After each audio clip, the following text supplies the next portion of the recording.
बिस्मिल्लाहिर्रहमानिर्रहीम। आज हमारा एक्यूरेसी पर्सियन एरर का लास्ट लेक्चर है, जिसके हम एक्यूरेसी पर्सियन और एरर की टर्म्स देखेंगे ये होते क्या हैं। तो उससे पहले मैंने आपसे एक वादा किया था गशियन और नॉर्मल डिस्ट्रीब्यूशन का होगा, ये बताऊंगा ये क्या होती है।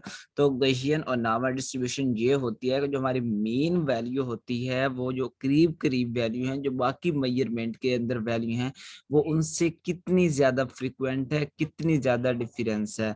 मसलन ये हमारे पास एक ये मीन वैल्यू आ रही है, ठीक है। तो ये मीन वैल्यू जिसके अंदर बाकी वैल्यूज आ रही हैं, तो इनसे ये बिल्कुल जो डिफरेंट वैल्यू आ रही है, तो ये हमारी मीन वैल्यू है। मतलब इन सब वैल्यू से इनसे इनसे ये डिफरेंट है। तो इसकी डेफिनेशन ये है, probability that is symmetric about the mean, showing that the data near the mean are more frequent in occurrence than data far from the mean. Question कागज लाइक अब बेल शेप, तो ये एक बेल की शक्ल बना लेती है। ये देखें जिस तरह हमारे पास बेल होता है, मतलब आपने बेल को देखा ही होगा, जानवर होता है गाय का, ये होता है मेल, तो वो उसके ऊपर इस तरह गुम्बद सा उठा होता है, तो इस तरह ये बेल की शेप में इसकी शक्ल बन जाती है। तो आपको सिर्फ यही याद रखने की जरूरत है, जो हमारे पास गौसियन या नॉर्मल डिस्ट्रीब्यूशन होती है, मेन वैल्यू का बाकी वैल्यू से डिफरेंट होना, जो उसकी छोटी सी वैल्यू है, वो हमारे पास गशियन या नॉर्मल डिस्ट्रीब्यूशन होता है। उसके बाद हम देखेंगे एक्यूरेसी और प्रिसिजन क्या होती है। हमने पीछे देखा था जो हमारे पास इनडिटर्मिनेट एरर थे, रैंडम एरर्स, वो पर एक्यूरेसी को कर रहे थे इफेक्ट, और जो हमारे पास डिटर्मिनेट या सिस्टमेटिक एरर थे वो प्रिसिजन को इफेक्ट कर रहे थे। तो हम देखेंगे एक्यूरेसी और प्रिसिजन होती क्या है। तो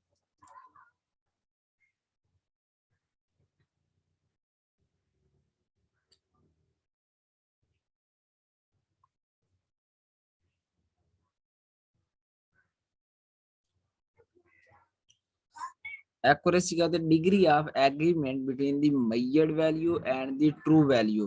Absolute value is seldom known. अब जो हमारे पास एक्चुअली ट्रू वैल्यू होती है, 100% ट्रू वैल्यू होती है, वो तो किसी को पता नहीं होता। तो जो हमारे पास हम वैल्यू मेजर कर रहे होते हैं, या वो जो सब्सटेंस की ट्रू वैल्यू होती है, उनके दरमियान जो एग्रीमेंट होता है, जो डिफरेंस होता है, उसको हम कहते हैं एक्यूरेसी। मतलब हमारे वाटर का बॉइलिंग हर किसी को पता है 100 डिग्री सेंटीग्रेड, हम जिस इंस्ट्रूमेंट से मेजर कर रहे हैं उससे निकला है 99.9 डिग्री सेंटीग्रेड। तो जो 1 डिग्री सेंटीग्रेड 0.1 डिग्री सेंटीग्रेड का डिफरेंस आ रहा है, या 0.01 डिग्री सेंटीग्रेड का डिफरेंस आ रहा है, तो ये जो हमारे पास है उसकी एग्रीमेंट है, डिग्री ऑफ एग्रीमेंट है दोनों के दरमियान, वो हमारे पास होती है एक्यूरेसी, कि हमारे पास कितना एक्यूरेट रिजल्ट आ रहा है। नेक्स्ट हम इसका फार्मूला भी बताएंगे कि एक्यूरेसी किस तरह निकालते हैं। तो एक्यूरेसी की वजह से जो एरर्स आते हैं वो एब्सोल्यूट एरर होते हैं, रिलेटिव एरर होते हैं, और रिलेटिव एक्यूरेसी होती है। और precision, degree of agreement between the replicate measurement, तो ये बहुत इंटरेस्टिंग है। प्रिसिजन वो होता है degree of agreement between measured value true value, मतलब जो हम वैल्यू मेजर कर रहे हैं वहां से निकाल रहे हैं उसके दरमियान, और जो हमारे पास एक्चुअल उसकी वैल्यू है जो पहले से हमें दी हुई है, उनके दरमियान जो एग्रीमेंट होता है वो एक्यूरेसी होता है। जो प्रिसिजन होता है, मतलब हम रेप्लिकेट मेजरमेंट ले रहे हैं और मुख्तलिफ तरह की एनालिसिस कैरी आउट कर रहे हैं, तो उन सारी एनालिसिस के दरमियान जो डिफरेंस है, उनके दरमियान जो हमारे पास वैल्यूज निकल आए हैं, जो हमारे पास रिजल्ट निकल रहे हैं, उनके दरमियान जो एग्रीमेंट है उसको हम कहते हैं precision. Repeatability of the result, standard, इसकी वजह से जो डेविएशन या वेरिएशन कॉज होती है, ये standard deviation, coefficient of variation और वेरिएंस होता है। ये मैंने आपको लास्ट टाइम बताया था, ये टर्म मैं आपको नेक्स्ट बताऊंगा। तो आज हम ये टर्म भी पढ़ेंगे, एब्सोल्यूट एरर, रिलेटिव एरर, इनके फार्मूलाज वगैरह सारा कुछ हम यहाँ आगे डिस्कस करते हैं। एक्यूरेसी या description of how close a measurement is to true value, तो जो हमारे पास एक्यूरेसी होती है, ये डिस्क्रिप्शन होती है, वजाहत होती है, जो हम वैल्यू मेजर कर रहे हैं वो हमारी जो एक्चुअल वैल्यू है, जो हमारी ट्रू वैल्यू है, उसके कितना क्लोज है। और जो प्रिसिजन होती है, ये होती है द एग्जैक्टनेस ऑफ मेजरमेंट, मतलब हम जो मुख्तलिफ लेवल्स पे मुख्तलिफ तरह की मेजरमेंट्स ले रहे हैं, एनालिसिस कर रहे हैं, वहां से जो रिजल्ट्स आ रहे हैं, और रिजल्ट्स आपस में कितने एग्जैक्ट हैं, आपस में कितना मिलते जुलते हैं, उनके दरमियान आपस में कितना डिफरेंस है। What is precision? Precision describes the reproducibility of measurement, the closeness of result to each other. जो precision होती है वो डिस्क्राइब करते हैं जो हमारे पास रिजल्ट हैं वो आपस में कितना कितना करीब है. Precision is determined by repeating the measurement on replicate sample. तो precision हम मुख्तलिफ measurement कैरी करके मालूम कर सकते हैं कि वो जो रिजल्ट आ रहे हैं उनके दरमियान कितने आपस में मुशाबिहत है.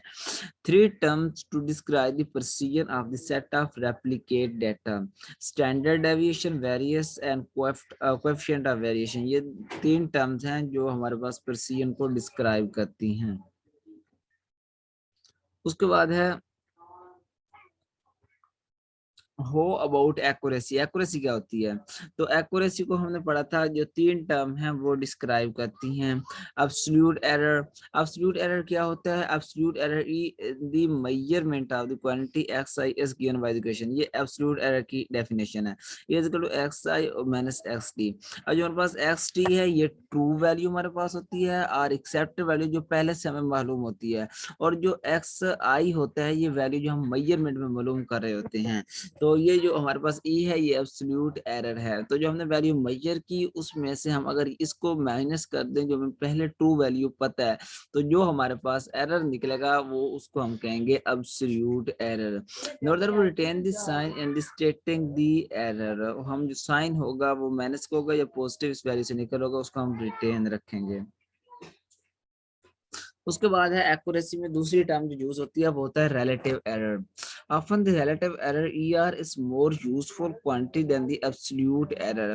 The percent relative error is given by the expression. सिर्फ अगर आपने रिलेटिव एरर निकालना तो आप सिर्फ इसी को रिटेन रखेंगे. अगर आपने परसेंट रिलेटिव एरर निकालना तो आप जो है इसको है 100 से मल्टीप्लाई कर देंगे. तो ये एक्स आई का आपको पता है जो वैल्यू हम कैलकुलेट कर रहे हैं हम मेजर कर रहे हैं जो रिजल्ट हमारे पास आ रहा है वो है ये एक्स टी है एक्सेप्टेड वैल्यू. ये आपको पहले से दी होगी या आपको मालूम होगा और इसके ऊपर हम फिर डिवाइड कर देंगे जो एक्सेप्टेड वैल्यू होगी और इससे जो आंसर आएगा वो हमारे पास आ जाएगा रिलेटिव एरर. एक्यूरेसी और प्रिसीजन में डायग्राम से एग्जांपल कर देता हूँ. ये हमारे पास है एक डायस से समझ लें ठीक है. और ये हमारे पास है जो डॉट की शक्ल में ज़ाहिर की गई हैं ये हैं बड़ी जो हमारी मेजरमेंट है डिफरेंट. ये जो हम ब्लैक डॉट की शक्ल में है ये हमारे पास डिफरेंट तरह की जो मेजरमेंट आ रही हैं वो है पर ठीक है. और ये जो हमारे पास है ये छोटा दिया हुआ है सर्कल. ये आप इस तरह समझ लें ये है हमारे पास मीन वैल्यू ठीक है. अब यहाँ पर देखें तो ये जो वैल्यू है सारी करीब करीब आ रही हैं. इसका मतलब ये परसाइज है मतलब मेजरमेंट जो है वो परसाइज है मतलब जो सारे रेप्लिकेट रिजल्ट्स आ रहे हैं वो करीब करीब आ रहे हैं. इसका मतलब जो हमारे पास मेजरमेंट है वो परसाइज आ रही है.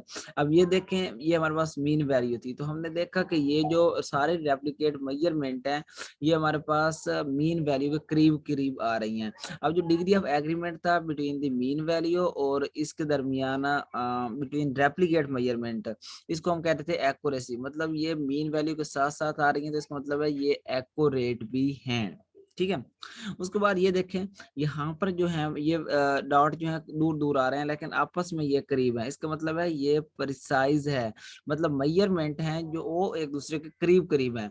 लेकिन ये जो हमारे पास स्मॉल सर्कल है इससे दूर दूर वैल्यू आ रही है यानी कि मीन वैल्यू से ये दूर आ रही है. इसका मतलब है ये एक्यूरेट नहीं है लेकिन प्रिसाइज है पड़ी फिर भी.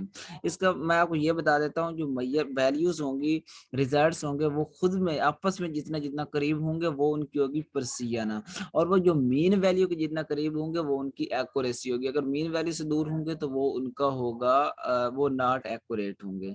अब यहाँ पर देखें ये जो डॉट है ब्लैक कलर के ये एक दूसरे से भी दूर दूर आ रहे हैं मतलब जो मेजरमेंट है वो खुद से भी आपस में नहीं मिल रही वो आपस में काफी डिफरेंट है. इसका मतलब है ये प्रिसाइज तो है नहीं. उसके बाद हम एक्यूरेट देखना है. एक्यूरेट भी ये देखें सिर्फ एक दो जो वैल्यू है वो मीन वैल्यू करीब आ रही है बाकी जो वैल्यूज हैं ये करीब करीब नहीं आ रही. तो इसका मतलब जो हमारी एनालिसिस है वो एक्यूरेट भी नहीं है प्रिसाइज भी नहीं है. उसके बाद you can not have accuracy with go precision. अगर आपके पास एक अच्छी प्रिसीजन नहीं है तो आपके पास एक अच्छी एक्यूरेसी नहीं हो सकती. लेकिन जो प्रिसाइज रिजल्ट है कैन डिटरमिनेट सिस्टमैटिक एरर. अगर आप चाहते हैं कि आपके पास एक एक्यूरेट मेजरमेंट हो, तो उसके लिए आपके पास जो मेजरमेंट्स है इस तरह प्रिसाइज उनका करीब करीब होना जरूरी है।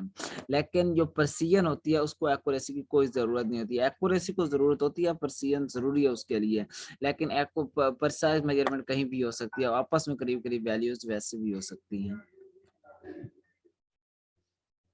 उसके बाद ये एक और एग्जांपल दी है, इसके ऊपर लिखा हुआ है, ये मैं आपको पहले एक्सप्लेन कर चुका हूं, तो ये आपको पता चल जाएगा। इसमें ये देखें, ये हमारे पास ये स्मॉल सर्कल है, इसको आप ले लें।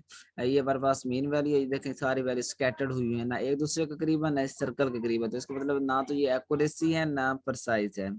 यहाँ पर देखें तो ये आपस में करीब है, इसका मतलब ये प्रिसाइज है, लेकिन ये सर्कल से दूर है, तो इसका मतलब है ये इनमें एक्यूरेसी नहीं है। यहाँ पर देखें तो हम देख रहे हैं कि ये सर्कल से थोड़ा थोड़ा मतलब से दूर हैं, करीबी हैं बड़ी, इसका मतलब ये एक्यूरेट है, लेकिन आपस में काफी काफी दूर है, तो इसका मतलब ये प्रिसाइज नहीं है। तो यहाँ पर देखें, यहाँ पर ये बिल्कुल करीब है, सर्कल के भी करीब है, आपस में करीब है, इसका मतलब ये एक्यूरेट भी है और प्रिसाइज भी है।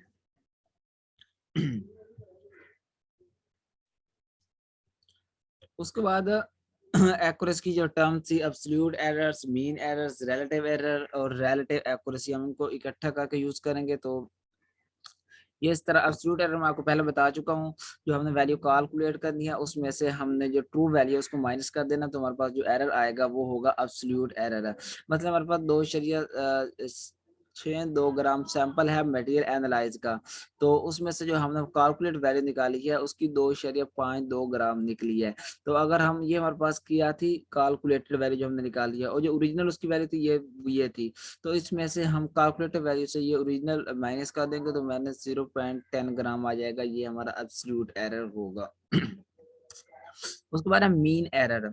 तो mean difference between the true value and the average value several measurement. अब हमने काफी ज्यादा मेजरमेंट्स ली हैं, मतलब कैलकुलेटेड वैल्यू उसको 5-6 मेजरमेंट आ गए, उनका एवरेज ले लेना, मीन निकाल लेना, उस मीन में से जो हमारे पास एक्चुअल वैल्यू है उसको माइनस कर देना है, तो जो हमारे पास जो वैल्यू आएगी उसको हम कहेंगे मीन एरर। उसके बाद रिलेटिव एरर होता है। रिलेटिव एरर में हमने क्या करना है, जो हमारे पास एक्चुअल वैल्यू होगी उसको माइनस कर देना है, किससे, कैलकुलेटेड वैल्यू, जो हमने वैल्यू कैलकुलेट की उसमें से हमने ट्रू वैल्यू को माइनस कर दिया और फिर उसके ऊपर ट्रू वैल्यू को डिवाइड कर दिया। हमने सिर्फ रिलेटिव एरर निकालना है, तो 100 को मल्टीप्लाई नहीं करेंगे और ऐसे जवाब निकाल देंगे तो हमारे पास रिलेटिव एरर निकल आएगा। अगर हम उसको रिलेटिव परसेंटेज एरर निकालना चाहते हैं तो 100 से मल्टीप्लाई कर देंगे और ये हमारा आंसर निकल आएगा। रिलेटिव एरर निकालने का ये प्रोसीजर है। उसके बाद रिलेटिव एक्यूरेसी क्या होती है, अब हम जो वैल्यू मेजर कर रहे हैं, ठीक है, रिलेटिव एक्यूरेसी, उसके ऊपर हमने डिवाइड कर देनी है अपनी ट्रू वैल्यू और उसको मल्टीप्लाई कर देना 100 के साथ। ये यहाँ पर m की जगह आप यहाँ xt भी लिख सकते हैं, ये वही चीज है, लेकिन यहाँ पर ये डिफरेंट यूज की हुई है रिलेटिव एक्यूरेसी के लिए। तो हमने जो वैल्यू मेजर की उसके ऊपर हमने वैल्यू डिवाइड कर दी, जो हमारी ट्रू वैल्यू थी उसको 100 से मल्टीप्लाई कर दी, तो ये हमारे पास रिलेटिव एक्यूरेसी निकल आएगी। उसके बाद standard deviation of infinite set of experimental data. Theoretical standard deviation when n is greater than 30, sigma भी इसको कहते हैं, इनफिनाइट भी कहते हैं, n is greater than 30।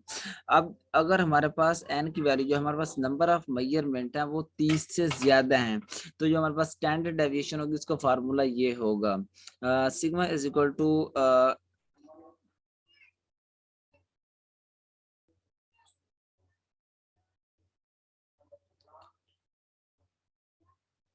इसको हम कहते हैं सब का सम, ई को जो ये इस तरह का सिंबल जाहिर किया हुआ है, ठीक है। एक्स आई जो हमने वैल्यू मेजर की और उसमें से हमने ये जो यू जरा इसको माइनस कर दिया, इसका मतलब होता है mean of infinite set of measurement, ये म्यू भी इसको कहते हैं, ये यू की शेप का लिखा होता है।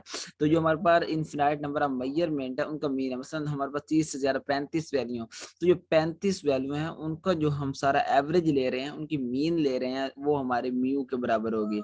जो हमारे पास वैल्यू होगी कैलकुलेटेड वैल्यू, उसमें से हमने ये जो सारी मेजरमेंट की एवरेज वैल्यू होगी उसको माइनस कर लेना है और उसको स्केयर ले लेना है, उसके ऊपर हमने डिवाइड कर देना है जो हमारे पास टोटल नंबर ऑफ मेजरमेंट होंगी, चाहे वो 35 है चाहे 40 है, ठीक है। इसका स्केयर लेने के बाद उसके ऊपर डिवाइड कर देना, उसके बाद जो आंसर है उसका स्केयर रूट ले लेंगे, तो हमारे पास जो आंसर होगा वो निकल आएगा थ्योरेटिकल स्टैंडर्ड डेविएशन। वो स्टैंडर्ड डेविएशन इनफिनिट सेट है। अगर हमारे पास n की जो वैल्यू है वो 30 से कम है तो फिर हमारे पास स्टैंडर्ड डेविएशन का फार्मूला ये होगा। तो इसको हम जब 30 से वैल्यू कम होगी तो इसको s से ज़ाहिर करेंगे। इस तरह बिल्कुल ये सम के बराबर होता है। x जो कैलकुलेटर वैल्यू होगी इसमें से हम माइनस कर देंगे x को। x यहाँ पर वही है जो हमारे पास ट्रू वैल्यू है वो है बड़ी, उसका स्केयर ले लेंगे, उसके बाद n-1 से डिवाइड कर देंगे। तो सबसे पहले हमने क्या करना है, जो हमारे पास कैलकुलेटेड वैल्यू हम वैल्यू मेजर कर रहे हैं उसमें से हमने ट्रू वैल्यू को माइनस कर देना है, ठीक है। उनका स्केयर ले लेना और उसके ऊपर n-1 को डिवाइड कर देना, जो हमारे पास वैल्यू निकल आएगी इनफिनिट सेट स्टैंडर्ड डेविएशन निकल आएगी जब n की वैल्यू 30 से कम होगी। उसके बाद standard deviation of the mean S और एन का स्क्वायर रूट, ये हमारे पास स्टैंडर्ड डेविएशन ऑफ मीन का फार्मूला है जो हमारे पास होगा standard deviation for finite set of data. जब 30 की वैल्यू कम होगी, ये पहले एस यहाँ से निकाल देंगे अगर हमें गिवन नहीं है तो, यहाँ से निकालने के बाद उसके ऊपर हम एन का स्क्वायर रूट लेकर डिवाइड कर देंगे तो ये हमारे पास स्टैंडर्ड डेविएशन ऑफ मीन निकल आएगी, S mean. Relative standard deviation और कोएफिशिएंट ऑफ वेरिएशन, तो इसके ऊपर एस के ऊपर यही एस जो हमारे पास फिनाइट सेट ऑफ डाटा जो है परसेंट को हम रिप्रेजेंट कर रहे हैं, इसके ऊपर हम जो ट्रू वैल्यू वो डिवाइड कर देंगे, उसको 100 से मल्टीप्लाई कर देंगे तो जो हमारे पास निकल आएगी रिलेटिव स्टैंडर्ड डेविएशन और कोएफिशिएंट ऑफ वेरिएशन। तो वेरिएंस का फार्मूला एस स्क्वायर है। फिर अगर टाइम मिला तो मैं इसको एग्जांपल से भी मतलब न्यूमेरिकल से ज़ाहिर करूंगा, लेकिन अभी तक आपने सिर्फ इनके फार्मूले याद करने हैं किस तरह है। यहाँ पर एक दो सॉल्व भी किए हुए हैं, ये एग्जांपल मैंने दी हुई हैं तो ये आप देखेंगे आप समझ आ जाएगी। ये देखें फॉलोइंग ये डाटा दिया हुआ है, इसमें ये वैल्यूज दी हुई हैं और calculated mean and standard deviation of the set of data. हमने मीन कैलकुलेट करनी है और स्टैंडर्ड डेविएशन कैलकुलेट करनी है। तो सबसे पहले तो हम ये सारी वैल्यूज को ले लेंगे। जब सारी वैल्यूज को लेंगे, इन सारी वैल्यूज को जमा करके इनको ऊपर जो इनके नंबर ऑफ मेजरमेंट है 1 2 3 4 5 5 है, इन सबको जमा करके इनको 5 डिवाइड कर देंगे, जो हमारे पास वैल्यू होगी इसकी मीन आ जाएगी, ठीक है। ये इन सबको प्लस किया हुआ है, इसका जो ओवरऑल मीन आ गया और इसके ऊपर हमने 5 डिवाइड किया तो ये हमारे पास मीन वैल्यू निकल आई, ठीक है। उसके बाद हमने क्या निकालना है, standard deviation of this set of data. तो ये निकालने का प्रोसीजर ये होता है कि हम इसका स्केयर ले लेंगे और उसके ऊपर नंबर ऑफ मेजरमेंट जो डिवाइड कर देंगे। यहाँ पर हमने सारा का सम कर लेना था, सम करने के बाद उसके ऊपर नंबर ऑफ मेजरमेंट डिवाइड कर देना था। अब यहाँ पर हमने क्या करना है, इन सब का जो है स्केयर लेना है, स्केयर लेने के बाद इनको जमा कर देना है। ये सबको जमा करके इसका स्केयर डायरेक्टली भी हम ले सकते हैं, ठीक है। अगर आप इस तरह निकाल सकते तो इन सब का अलग-अलग स्केयर ले लें, स्केयर लेने के बाद इनको जमा कर ले, जो वैल्यू आएगी वो सेम ही होगी उस तरह। या इस तरह आप कहेंगे जो हम इसका ले लिए है, इसका आप स्केयर ले लें, स्केयर लेने के बाद जो नंबर ऑफ मेजरमेंट है वो डिवाइड कर दें तो ये हमारे पास निकल आएगी एस की वैल्यू, ठीक है। इसकी ई एक्स स्केयर और एन की वैल्यू निकल आएगी, ठीक है। अब हमारे पास जो फार्मूला था वो यहाँ पर ये था कि E X square over N minus E X I over N, मतलब ये था हमारे पास रिलेटिव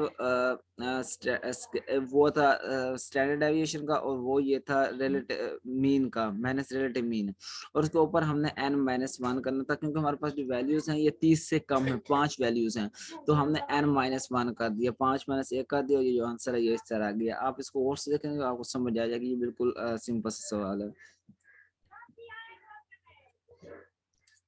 इसको अगर देखें तो ये भी बिल्कुल आसान है, इसमें वैल्यूज दी हुई हैं, एक्स की वैल्यू दी हुई है, एस की वैल्यू दी हुई है। तो आपने वैल्यू क्या वेरिएंस मालूम करनी है, वेरिएंस का फार्मूला एस स्क्वायर होता है, तो ये एस का आपने सिंपली स्क्वायर ले लेना, आपका आंसर आ जाए। उसके बाद रिलेटिव स्टैंडर्ड डेविएशन मालूम करनी है, तो रिलेटिव स्टैंडर्ड डेविएशन का फार्मूला वही है एस ओवर एक्स, मतलब एस जो पास आपके पास था वो था वेरिएंस ओवर एक्स जो था वो आपके पास जो वैल्यू आपको ट्रू वैल्यू थी और उसके साथ आपने 1000 पीपीटी को मल्टीप्लाई कर दिया तो ये आपके पास आंसर आएगा, क्योंकि हमने वैल्यू जो है वो पीपीटी में मालूम करनी है। उसके बाद है कोएफिशिएंट ऑफ वेरिएशन, तो ये भी बिल्कुल सिंपल प्रोसेस था। इसके ऊपर आपने एस के ऊपर एक्स को सिंपली डिवाइड कर देना है और उसके साथ 100 को मल्टीप्लाई कर देना है तो ये आपके पास वैल्यू आ जाएगी कोएफिशिएंट ऑफ वेरिएशन की। उसके बाद है ये रेंज, स्प्रेड, स्प्रेड भी कहते हैं इसको, रेंज भी कहते हैं। तो आपने सिंपली इसमें से 0.760 में से 0.7 फिफ्थ वन को माइनस कर देना तो ये आपके पास आंसर आ जाएगा। ये क्योंकि एक एग्जांपल दी वहां पर ये सारी वैल्यूज दी हुई हैं, ये देखें, ठीक है। तो रेंज निकालने का यही प्रोसीजर है कि ये सबसे ज्यादा वैल्यू है 0.760 है और सबसे कम जो वैल्यू 0.751 है, तो इसको इसमें से माइनस कर दें तो आपके पास वो वैल्यू आ जाएगी, ये वाली 0.09। ये आपको समझ आ गया होगा ये कहाँ से लिया है, ये क्योंकि उसी एग्जाम्पल को एक्सटेंड किया गया तो उसकी वैल्यूज को ही हमने यूज करना है यहाँ पे। तो ये एक्यूरेसी ऑफ प्रिसीजन की एक और एग्जांपल दी हुई है, ये देखें, ये सीधा मतलब दायरे के अंदर मेजरमेंट सेम आ रही हैं, तो ये प्रिसाइज भी है, एक्यूरेट भी है। ये देखें, ये प्रिसाइज तो है लेकिन एक्यूरेट नहीं है। यहाँ पर देखें ना तो ये प्रिसाइज है ना एक्यूरेट है, इसकी आपको समझ आ गई, ये पहले मैं काफी ज्यादा आपको एक्सप्लेन कर चुका हूँ। तो प्रिसीजन और कोस्ट, अगर हम वैल्यू चाहते हैं प्रिसाइज हो तो उसके लिए हमको कोस्ट करनी पड़ेगी, मेहनत की सूरत में हो सकती है, या वो हमारे केमिकल्स हैं अच्छा खरीदना चाहते हैं तो उसकी सूरत में होते हैं। प्रिसीजन और कोस्ट जो है वो एक दूसरे के डायरेक्टली प्रोपोर्शनल होते हैं, जितनी ज्यादा हम प्रिसीजन चाहते हैं मेजरमेंट के अंदर उतनी ज्यादा हमें कोस्ट करनी पड़ेगी।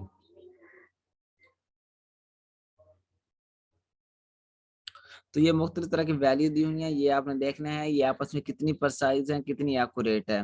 तो आपने सबसे पहले इनका आसानी से मीन निकाल लेना है, मीन निकालने के बाद आपने देखना है कि ये वैल्यूज मीन से कितना करीब करीब है। अगर वो मतलब बिल्कुल करीब करीब हो तो वो जो मेजरमेंट होगी एक्यूरेट होगी।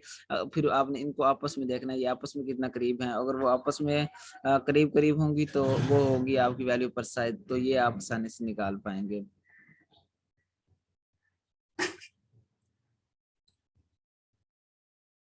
तो what are the reason for accuracy और प्रिसीजन बीइंग ऑफ, एक्यूरेसी और प्रिसीजन के रीजन क्या हो सकते हैं? सबसे पहले तो इनकी जो रीजन है एरर हो सकता है, जो एरर की वजह से आ सकती हैं। उसके बाद सेकंड ह्यूमन एरर है, पैराडॉक्स एरर है, मतलब एंगल जो हम यूज कर रहे हैं वो है, मैथमेटिकल या इंस्ट्रूमेंटल एरर, ये डिफरेंट टाइप्स के एरर्स हैं जिनकी वजह से ये आ रही होती है। अब हम एरर को किस तरह रिप्रेजेंट करते हैं?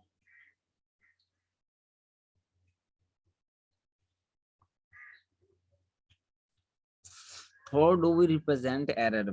Error is the difference between the actual value and the experimental। जो हम वैल्यू एक्चुअल वैल्यू निकाल रहे हैं, एक्चुअल वैल्यू तो हमें पहले से पता होती है, ठीक है, एक्सेप्टेड होती है, वो सबको पता होती है। जो हम एक्सपेरिमेंटल वैल्यू निकाल रहे होते हैं तो हमने क्या करना है, जो हमारी एक्चुअल वैल्यू है उसमें से एक्सपेरिमेंटल वैल्यू को माइनस कर देना है, तो जो हमारे पास आंसर आएगा वो हमारे पास एरर होगा। अब यहाँ पर एरर निकालने तक तो यही है, बस हमने एक्चुअल वैल्यू में से जो हमारे पास एक्सेप्टेड वैल्यू एक्चुअल वैल्यू उसमें से हमने जो कैलकुलेटेड वैल्यू उसको माइनस कर दिया, ठीक है। अगर हम परसेंट एरर निकालना चाहते हैं तो उसको हम 100 से मल्टीप्लाई कर देंगे, वो हमारा आंसर आ जाएगा। ठीक हो गया, ये ऐसे ही लग गया क्रॉस, बस आपने ये फार्मूला याद रखना। परसेंट एरर सर अकेला एरर निकालना है तो एक्सेप्टेड में से एक्सपेरिमेंटल जो वैल्यू होगी उसको माइनस कर देना है, अगर परसेंट एरर निकालना है तो इसको 100 के साथ मल्टीप्लाई कर देना है। उसके बाद है व्हाट इज प्रिसीजन, ये हम पहले देख चुके हैं। प्रिसीजन क्या होती है, जो वैल्यू की आपस में क्लोजनेस होती है, मैयर रेप्लिकेट मेजरमेंट है, उनकी आपस में क्लोजनेस को हम कहते हैं प्रिसीजन। वो अबाउट एक्यूरेसी, ये भी हम देख चुके हैं। एक्यूरेसी क्या होती है, एक्यूरेसी होती है मीन वैल्यू के कितना करीब करीब जो वैल्यूज आ रही हैं वो मीन वैल्यू कितना कितना करीब है। उसके बाद एक्यूरेसी और प्रिसीजन, ये मतलब इनकी डिफरेंट टर्म दी हुई हैं, ये भी वही सेम ही है। एक्यूरेसी और प्रिसीजन का आप एक दफा पढ़ लेंगे, वही डेफिनेशन बार बार एक्सप्लेन की जा रही है। अगर हम किसी भी वैल्यू की एक्यूरेसी निकालना चाहते हैं तो जो हमारे पास कैलकुलेटर वैल्यू मेजर वैल्यू उसको हम कंपेयर करेंगे उसकी एक्चुअल वैल्यू के साथ, तो इस तरह हम एक्यूरेसी निकालेंगे। अगर हम प्रिसीजन निकालना चाहते हैं तो जो वैल्यूज हम हमारे पास रेप्लिकेट मेजर आ रही हैं, जो वैल्यूज आ रही हैं, जो रिजल्ट्स आ रहे हैं, उनको आपस में कंपेयर करेंगे। ये फिर एक एग्जांपल दी हुई है इसकी एक्यूरेसी और प्रिसीजन की, ये देखें, ये वही दायरा है, इसको आपने कंसीडर करना, ये मीन वैल्यू है आपकी, ये छोटा सा सर्कल दिया हुआ है, और बाकी जो आपके पास बाहर से डॉट आ रहे हैं या निशान आ रहे हैं ये आपके पास सैंपल रेप्लिकेट मेजरमेंट। वो अगर एक ही जगह पे आ रहे हैं तो इसका मतलब है वो आपस में करीब करीब हैं, तो मतलब वो आपस में है प्रिसाइज है। अगर वो दायरे के करीब करीब आ रहे हैं तो इसका मतलब वो एक्यूरेट है, अगर दायरे से दूर आ रहे हैं तो मतलब लेस एक्यूरेट है। तो ये आपको मैं पहले भी बता चुका हूँ। कैलकुलेटिंग परसेंट एरर, तो ये परसेंट एरर मैं आपको बता चुका हूँ किस तरह कैलकुलेट करते हैं। जो हमारे पास वैल्यू मैयड होती है उसमें से ट्रू वैल्यू को माइनस कर देते हैं, उसको 100 के साथ मल्टीप्लाई कर देते हैं। तो development of the pure water is mayor to be, अगर हमने ये 99.1 डिग्री सेंटीग्रेड मैयर कर दिया है तो हमने इसका एरर किस तरह निकालना, तो 99.1 में से 100 डिग्री सेंटीग्रेड को माइनस कर देंगे, उसको 100 के साथ मल्टीप्लाई कर देंगे तो हमारे पास परसेंट एरर निकल आएगा। ये सॉल्व किया हुआ है। तो परसेंट एरर निकालने के लिए जो हमारे पास एक्सपेरिमेंटल वैल्यू वो कितनी है 99.1 डिग्री सेंटीग्रेड में 100 से माइनस कर देंगे, उसको बस 100 को डिवाइड कर देंगे और 100 से मल्टीप्लाई कर देंगे। तो ये हमारे पास जो आंसर है ये आ जाएगा 0.9%। तो ये हमारे पास ये वैल्यू निकल आए। तो यहाँ पर हमारा ये चैप्टर एक्यूरेसी ऑफ प्रिसिजन का खत्म हो गया। अगर किसी को कोई क्वेश्चंस वगैरह हो तो वो पूछ सकता है। एक अलग से फिर वीडियो क्वेश्चन वगैरह के लिए बना देंगे। शुक्रिया, अल्लाह हाफ़िज़।